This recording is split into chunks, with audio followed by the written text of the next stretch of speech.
Hi everybody. Jews all over the world are going to get ready to celebrate the holiday of Sukkot this Friday night. And of course, with the onset of Sukkot, we have the opportunity to do two beautiful mitzvot.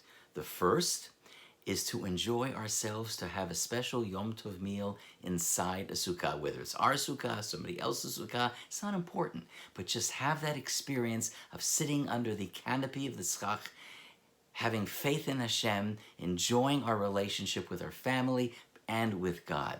In addition to that, beginning Sunday this year, we have the additional mitzvah to hold on to the arba, meaning the four species, and to use them in the context of our tefillah, and to say a bracha over holding them and shaking them.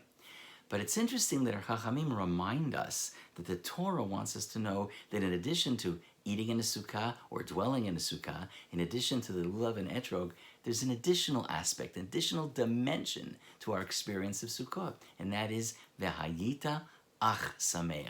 That Hashem says on this holiday specifically, Hashem wants us to be only happy, only besimcha. And the word that the Torah uses to emphasize that is ach sameach, v'hayita, and you shall be ach sameach, only happy. Now it's interesting that the Torah uses the word ach because there are more common words in Hebrew that would express the idea of just being only happy. Those who know Hebrew would know that another word would be rak. V'hayita rak sameach. You should be only happy, meaning to the exclusion of other sorts of emotions. No sadness, no anxiety. Let yourself enjoy the holiday. But why does the Torah use a less common word, ach, spelled aleph chaf sofit? And the Gemara says that that word, ach, usually has a connotation of some sort of limitation. When it's used in other contexts in the Torah, it's used in order to somehow limit or to restrict some aspect of the experience. But why would the Torah want to include a word that's restrictive, that's limiting? Isn't the idea to expand our simcha rather than to sort of allude to the notion of a restriction, a diminishment of it? Just say rak sameach. Why say ach sameach? Maybe the Torah is trying to tell us something about our lives. Our lives are complicated. Everybody's life is complicated.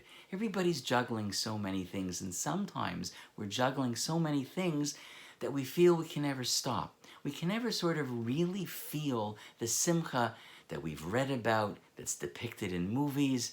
It's not for me, maybe then another time, but not now. And the Torah says, you know what?